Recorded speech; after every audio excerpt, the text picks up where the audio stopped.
person is a need. And thank you, Bistro. We just noted that we are recording this presentation for today. So if there are folks from your organization that did not get a chance to attend, or you want to go back and revisit any updates from community partners, you will be able to do that. So we're going to give reflections on our first networking meeting. We're then going to move to today's topic. We're going to do 2 separate breakout rooms, and we have guided discussion questions for those. And then we're going to come back together as a large group again to do closing notes and a networking opportunity. I wanted to also let you know that in between those 2 breakout rooms, we will come back together as a large group, and that will be a chance for groups to reflect on what they heard, and or if you're here as part of an organization that has housing resources that you want to make sure everyone learns about, that's a great opportunity to do that. So while we will break out into small groups, we will come back as a large group, and there's a chance for you to reiterate any events, information, resources at your own organization or community that you want to make sure everyone is aware of. So at our last meeting of the exchange, we had 76 participants. We're really excited to see such a strong outpouring of support again today, because we know that there are summer vacations, that summer is a hard time to get everybody together. So we're really excited that we have over 40 people already joining today's session. Key takeaways: 1, just that connection and collaboration is so important for our organizations, because as we aim to create social connections for older adults, we also need it as a provider community. Some of the challenges that we discussed: there's definitely a communications gap between the clients that we're serving and what services and resources are available. And I heard from a lot of you that you often play that role of navigator, right, in ensuring that your client gets what they need. But finding those services and resources in the moment when you need them can sometimes be a challenge. We also talked about how case management options are slim, but there are so many local resources that we want to tap into. Affordable housing was a huge topic, which prompted today's conversation. And there was also a great discussion in a couple of groups about how do we demonstrate this return on investment. So we know that as senior service providers, we have to continually keep the state, federal government, policymakers, philanthropy in the loop about what we're doing and how it's making a difference. And so how can we continue to demonstrate that impact? And then how do we continue to share information and resources between organizations and between these meetings and events? And then there's a list of the hot topics we discussed in the last meeting. And we were also thrilled that 50 of you went ahead and responded to the post-event survey. So we are again going to do another event survey after today, which we will send via email. And that's because we want to continually hear from you what's working, what you like, what you don't like, what you want to do differently. And that comment section we pay close attention to. So please continue to add your feedback. We are, again, building this networking group to serve our community, and we need input from all of you to make it really strong. Some of the sentiments about the first meeting: 1, that there's definitely a need to have this kind of virtual space where we can share resources, a desire to come together to vent or share about issues we're encountering and maybe some dead ends. Thinking together about practical solutions is really helpful, and also continuing to think about where we go from here. So wanting to share what has worked or hasn't in the past, but also think strategically about the future. A couple of you mentioned it would be great to have facilitators. So we do have a number of leaders here at Southern Maine Agency on Aging who are going to guide you through some discussion questions today. And I just pulled one of these comments out, which is, how do we turn this Titanic around? So again, a strong desire that we can work together on behalf of older adults to have better outcomes, and we've got to work together to do that. And then I just wanted all of you to, again, know what's happening from our agency standpoint, to reiterate how much we appreciate you joining us today. But we will, again, send an email with key takeaways after today's meeting, and we will include the recording of today's event. We will also include the survey. So if you have additional thoughts to share, please do. We know that all of you want to make sure you have emails and can distribute information and resources in between meetings. So we are working on kind of a best practice and parameters for doing that before we flood all of your inboxes. So we wanted you to know that we are working on that. We're also engaging with an expert on some of this grassroots meeting facilitation. So there may come a time when it makes sense to divide up by region or by topic. So we have engaged somebody with expertise in this area to help us along this journey. So thank you for continuing again to put those ideas into the survey, which are now informing our next steps. And then you can save the date now for our next meeting in September.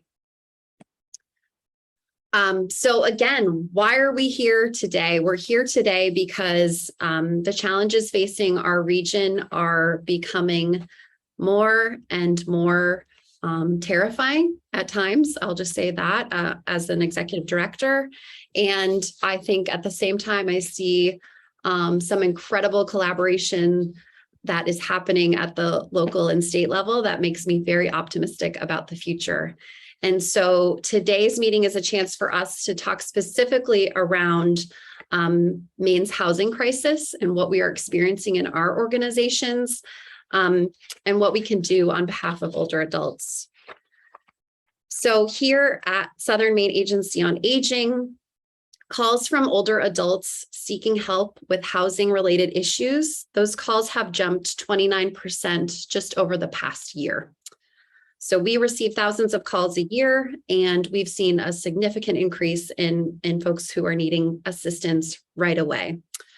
For many of our older clients, they're living on fixed incomes. And so the booming housing market, skyrocketing cost of living, long wait lists for affordable housing, market-driven rental prices, it's creating the real possibility and also the reality that many people in their 60s, 70s, and 80s are becoming homeless for the first time in their lives. I'm sure many of you saw the Press Herald Sunday article, which we can post in the chat. I wanted to share that there was an op-ed done in response to that article. And I just liked this one paragraph, which said, "The rest of us can do more. We can fight for wages that provide workers with enough to live on. We can ask for zoning changes that build on the successes of the last legislative session, and we can encourage housing of all kinds in our communities. And we can support local housing development rather than always trying to find a reason to reject it." So with all this being said, I want to turn this conversation back to all of you, because I'm so thrilled to see the number of housing organizations that have joined us today. We're going to move to our first breakout room.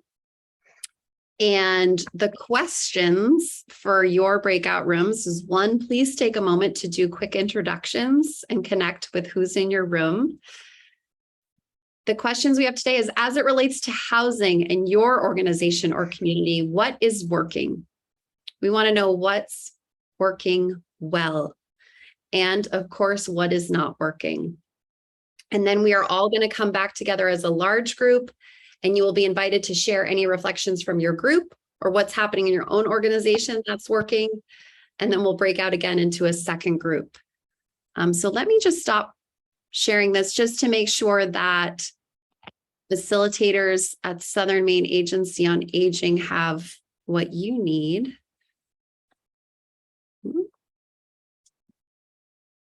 Each group has a facilitator from SMART ready. So each group will have a moderator. Excellent. Thank you, Bistra. And can you still see my screen? No. Good. Okay, perfect. That's what I want to hear.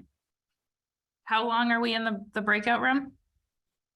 Thanks, Anna. The breakout rooms are 15 minutes, and then we'll come back together as a group for 15 minutes.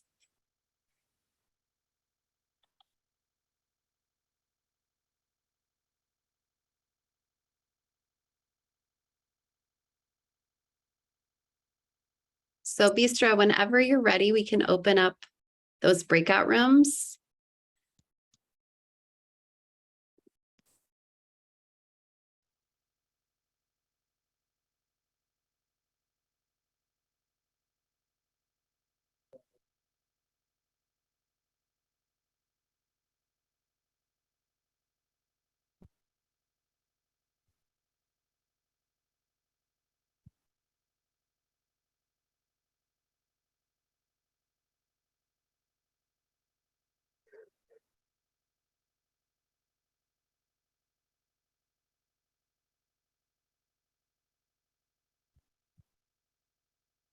just want to make sure that.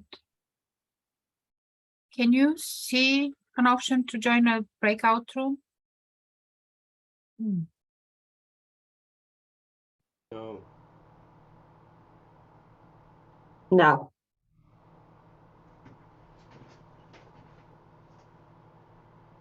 Well, we're really glad that we know that. So we will get you assigned to a breakout room, and Bistro, we might have to assign them Okay. now that I'm looking at it.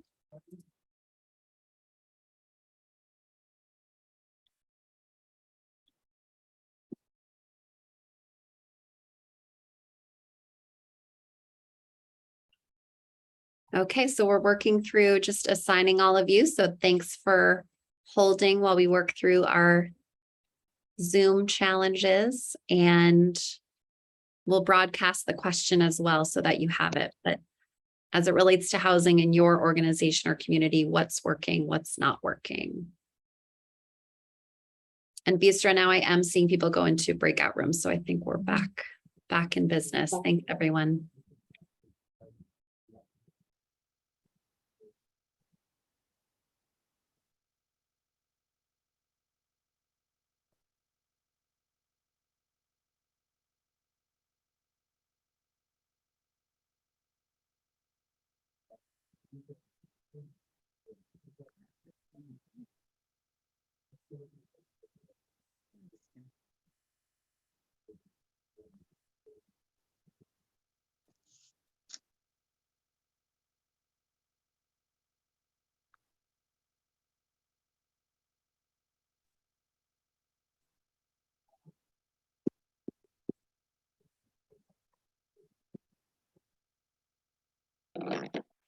Okay. Everybody is in a breakout room. Is this its own breakout room, or are you guys all administrators? Interesting. I didn't see. I mean, I'll uh, hang out with you guys if you want, but I know I didn't get an assigned a breakout room either. Okay. okay. I got sorry. one. Thank you. Mhm. Thanks, AMK.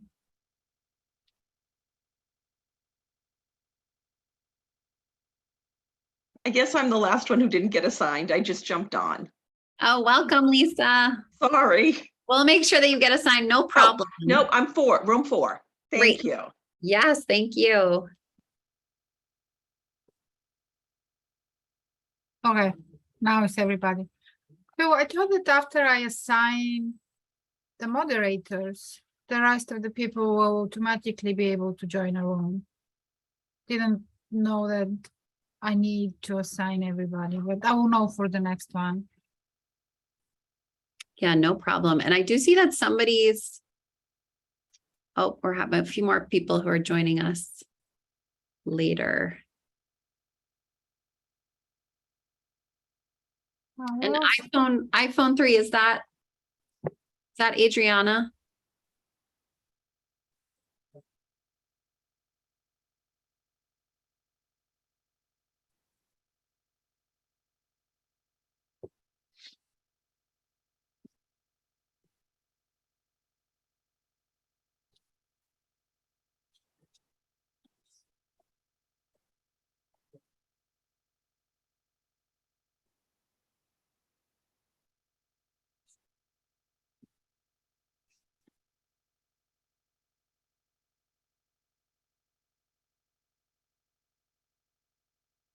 You put the message.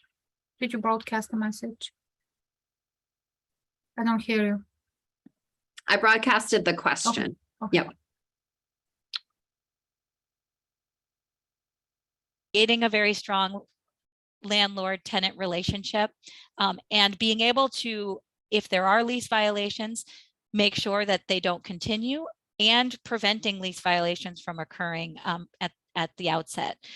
And additionally, one thing that we work very hard with is, as you all know, and as I think it was, I can't remember, the attorney from Legal Services for the Elderly, who said that evictions are up for their clientele. And we are seeing that as well in the community. However, what we try to do at Project Home is if there are lease violations and the tenant is unable to follow through with the lease, and there are folks who are in that situation, and for the most part, they really need more supportive housing, more of a residential housing situation, that we are able to avoid them having that 7-year eviction on their record and work towards moving them into a more supportive housing arrangement instead of having to go through that eviction process. So all that said, we are working with SMA currently on developing a Project Home share edition for seniors. And we're at the very beginning stages. We are fortunate that Liz Trice, who is a housing developer in the Portland area and in her past life has worked on the legal documents required for a home share program that's modeled after Vermont's home share program. And Pine Tree Legal has already all of those documents, the draft leases and sort of how to make the arrangements on their website. And so we're working together in the community on this potential opportunity. And I'll stop there. Folks may have questions or comments, or if you want my contact information, I will share that as well. Thanks so much, Victoria. I was wondering, as you were talking about Project Home, if maybe there's a link that you might be willing to put in the chat, and then we can also include that in the follow-up email if folks want to read more. Absolutely. Yeah. Thank you so much. And it looks like Magda does have a question. How do we refer people to Project Home? Okay, yes. So the way that Project Home works is that we don't take referrals of individuals just from cold calls. We partner specifically with community service providers, and we have 13 community service providers. We call them housing readiness programs. Now they're doing many different things. For example, Macaulay Residence, a program of Mercy Hospital, works with women with substance use disorder and children under 10. They have a very in-depth program. It's about 2 years, and after year 2, we work to find housing for folks. We work with organizations like Hope Acts and Greater Portland Family Promise, who work with new Mainers. We work with Opportunity Alliance and Alternative Wellness Services, which work on behavioral health services for children and families. We work with Preble Street and a few of their programs. And so those are just a few of the programs that we work with. So we would meet with your organization to determine whether or not you can become a housing readiness program. And we would have a specific memorandum of understanding with you about how to go about doing that. And then from there, we can take referrals of clients of yours that are in need of housing.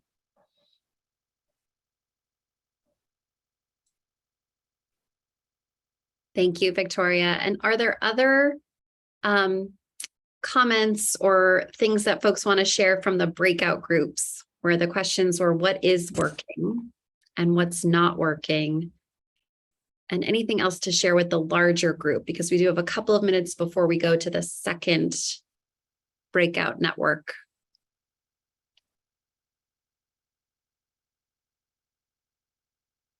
Actually, I could add something. Well, one thing I wanted to ask Victoria is if there are new Mainers that come through the Refugee Resettlement Program for the Jewish Community Alliance, which is a program called HIAS, would that qualify people through the organization to get in touch if they're having housing needs at some point? Would your organization be able to help in that regard? Absolutely. We should schedule a meeting and talk about how we can work together. No, that'd be great. Yeah, thank you.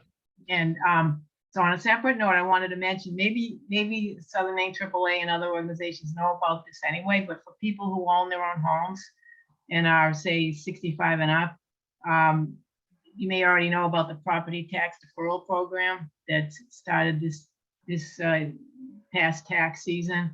And they have certain qualifications that people need to meet. And that's in place and it can apply next year. The other piece is the property taxes to the state of Maine. In each community will be launching in August this new property tax freeze. So whatever the rates were for 2022, that would stay in place for people to be able to afford the taxes as long as they apply by December of every year to qualify, and they have to be part of the Homestead Act. So I just wanted to mention those two programs, would be valuable for people to be aware of, and agencies too. So, thanks.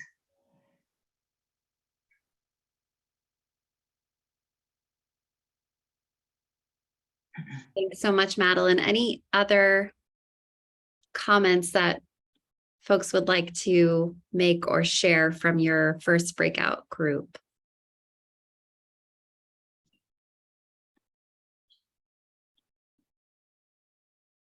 Okay, so for our second breakout group, and just to remind you where we are in the agenda, we're going to do 2 breakout groups. And then when we come back together, we'll do a final share out and wrap after this breakout group. But we'd like to get folks together to maybe brainstorm some potential solutions.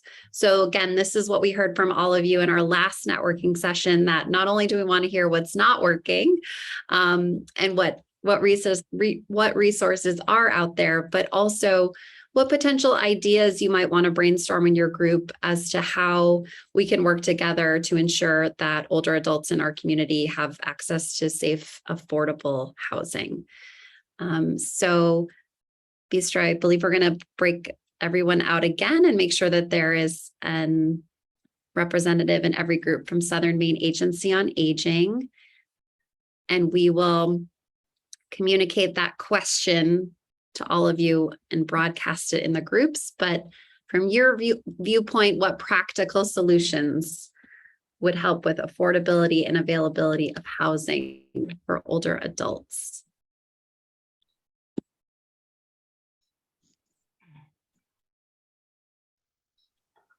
And thanks for giving us just a moment to do breakout groups. Here we go.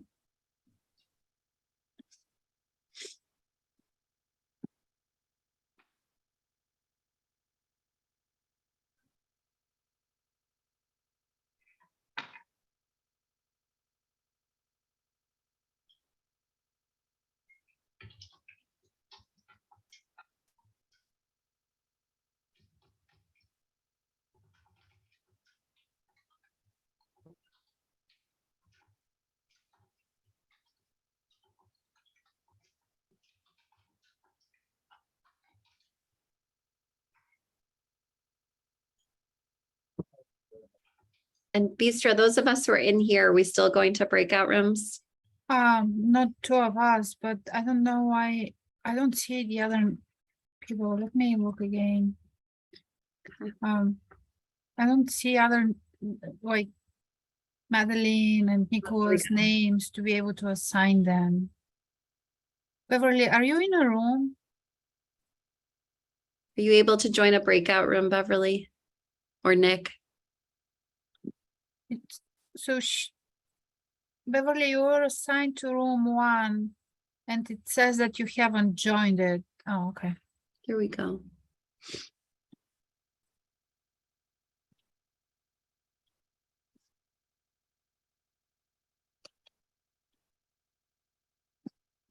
And then Christine is assigned to room 4.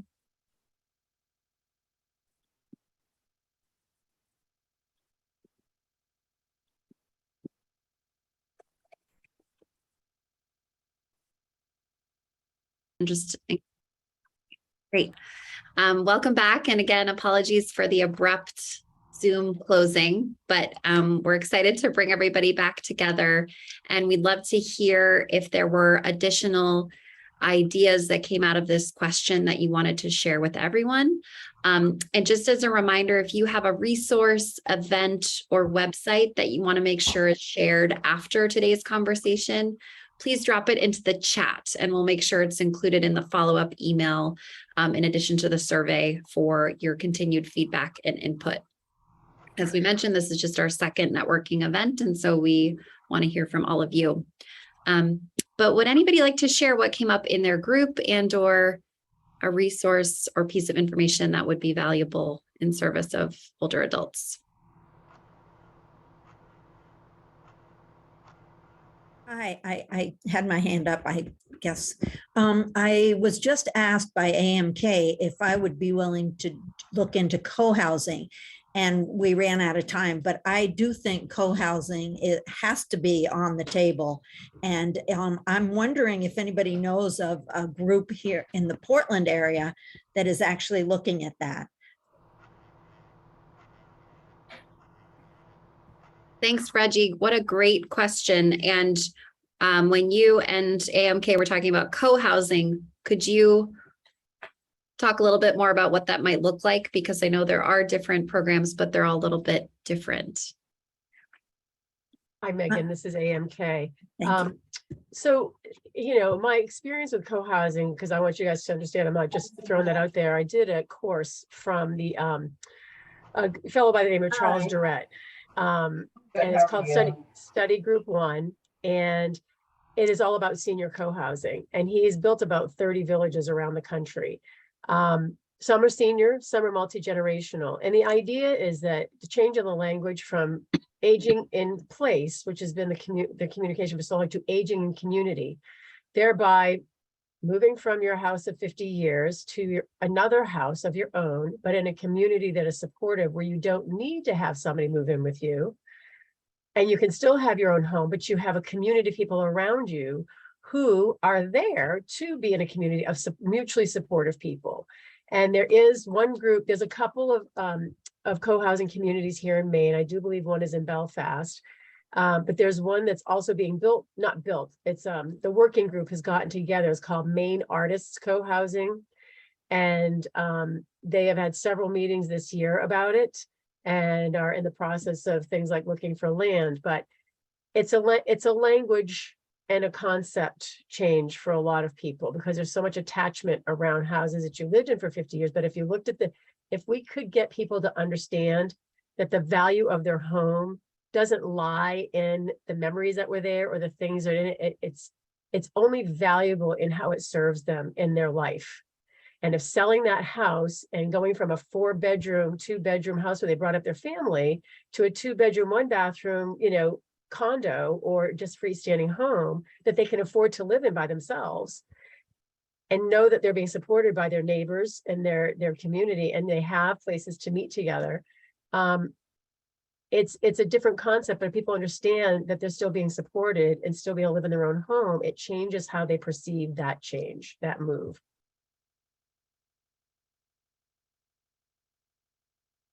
Thanks, AMK. Anna, I know that you've had your hand up as well. Yeah, thank you. We had some really interesting discussion, and there were a couple points I just wanted to share with the group. One was that we had Nick from Avesta in our group, and he shared that some states are using like a centralized application approach for housing wait lists and that sort of process. And so that just sounds really intriguing, and like it would be a great way to share resources, but also make the process much more user-friendly for the consumer or the client. And then we just talked a little bit about how daunting and sort of belittling or shaming the application process can be in general, because people are applying so many times. And it just made me think about how this feels like an opportunity for any of us addressing the issue to continue to frame it as a systems issue rather than an issue of individual fault. So just really great conversation in our group.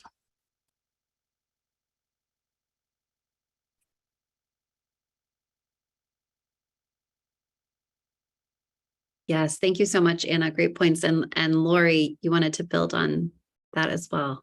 Well, I wanted to share that Bridget Quinn was in our group. She had to go to another meeting, but she told us that there has been a new law just passed requiring municipalities to allow ADUs, which are those accessory dwelling units, little tiny houses, I guess.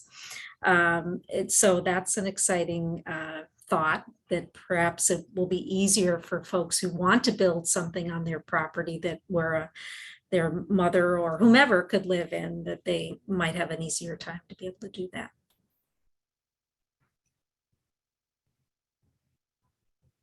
Thanks, Lori, and AMK, and then Meg Callan.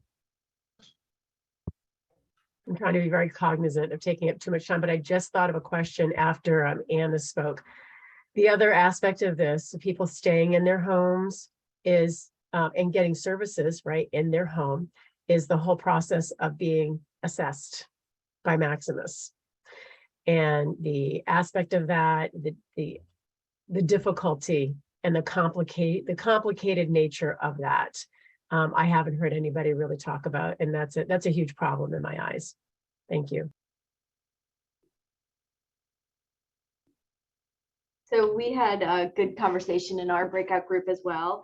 There were a couple of different ideas that came out of it, and one is a model that is used in Boston. Sylvia shared with us that's called Nesterly, and it's another home sharing model that they're trying. Nesterly is in the Boston area, but they're trying to branch out. So it could be something that is offered in the Portland area, but it would basically be a way for a network to offer home sharing opportunities. So something that's already established that that could be tapped into. In addition, Ken spoke about a couple of different ideas. One was converting cruise ships to apartments and potentially having some units available. I guess it was introduced a few years ago, but it wasn't well received. But hey, it's an idea, possibly worth exploring. And I think the next one, also from Ken, is similar to what you just brought up, Lori, on ADUs, but he referred to the mobile home parks. And we talked a little bit about that, the pros and the cons of mobile homes, and so that's something that's worth exploring. Maybe it's not the best solution all around, but it could be. So another idea. So yeah, good conversation. Oh, I'll just mention one last one that Kate brought up, and that was related to folks, staying at home. They need some small modifications to their home, like grab bars or maybe ramps. I can't remember all the examples you gave, Kate, but so if you want to speak up, but that also having a network that people can tap into to just contact and say, I need these things in my home so I can continue to live in the same house. Shoveling and mowing and just kind of basic maintenance to keep people home longer and out of the other units that they're wait lists for. Thanks, Kate. Yeah, exactly. Thank you, Meg and Kate, and to everyone for all of these really thoughtful comments and feedback. We have AMK and then Carol from Portland Area Villages. Okay, another thought. So there's a lot of empty real estate around. Something actually I really haven't thought of until right now. And a good example is at the end of Southborough Drive in South Portland near the mall. There is an entire small industrial park there that is mostly empty. And if somebody could go through and find out the empty commercial real estate that's around and start looking at ways to convert that to housing, that would be super.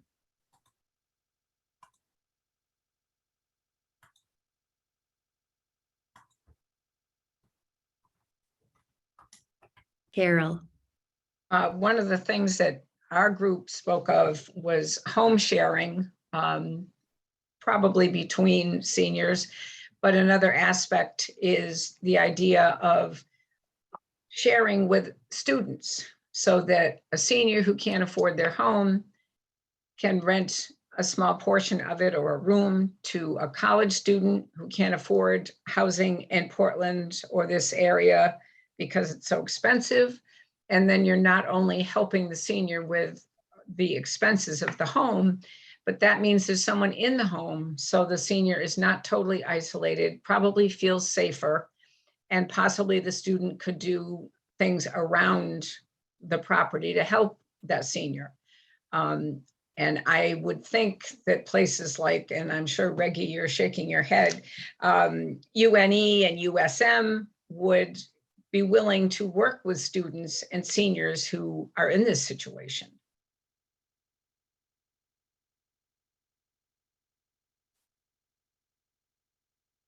Thank you so much, Carol. Excellent thoughts. And Dorian. I just, of course, I'm a little self-centered here, but as notee, and I mentioned this in our group, is that I think that occupational therapy services as a whole are not being utilized adequately in the community as far as home modifications and equipment and things that can help maintain people's aging in place. I happen to be certified with the National Home Builders Association, so that I am very aware of that there are a lot of grant opportunities to pay for, and service organizations that are very willing and wanting to participate in modifying homes and providing equipment that at little or no cost. So that's a very important thing. But OTs in particular have a very important skill set as far as grab bar placement and ramps and glides or elevators or bathroom modifications, and that would available as well as providing equipment. Some insurances will cover some of that equipment, some won't, but then there's a lot of organizations around that have equipment that are loaned or given that could, if someone can take a bath at home or shower at home because of the small modifications and keeping them safe, that's huge. And trying then rather than having to be placed because they fell and broke a hip. So it's a near and dear to my heart.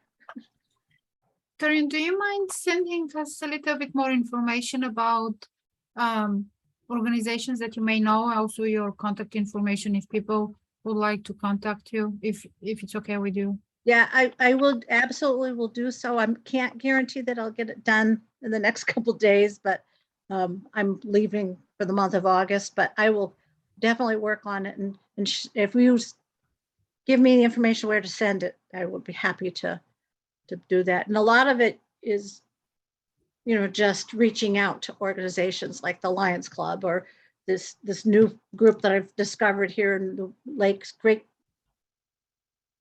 Region area called Fuller House.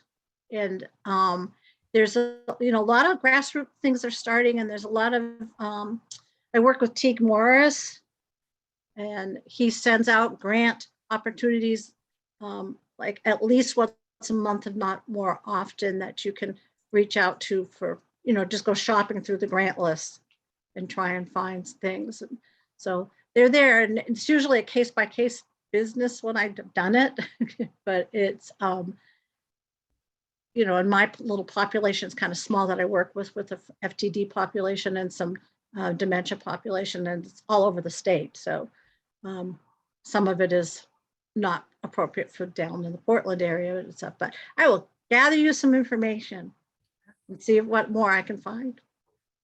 Great.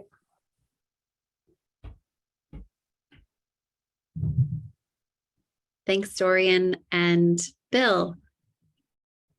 One of the solutions we talked about a little bit was the accessory dwelling units, which are now allowed by the latest change at the state level, changes the zoning, the recent legislative act affecting zoning, local zoning. So ADUs are a really interesting answer. That it's kind of a one at a time type of thing. So it's not really a mass solution. But if there is some kind of movement that's fairly extensively across the state to build ADUs, I think that opens up some real possibilities.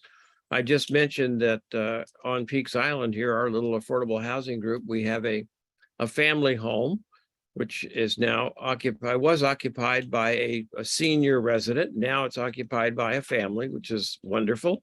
And the senior resident has moved into an ADU, which is really part of the development.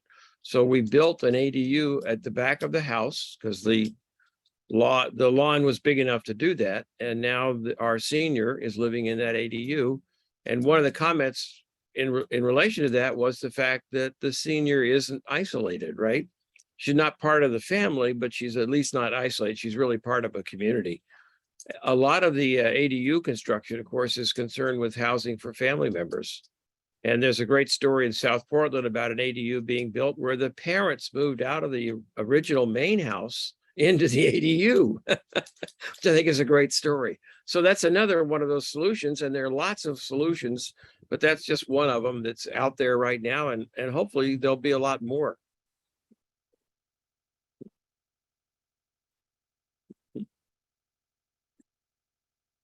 Thank you, Bill. Thanks to everyone for these really thoughtful, insightful comments and things that came up in your group and ideas that I know I have not heard of before.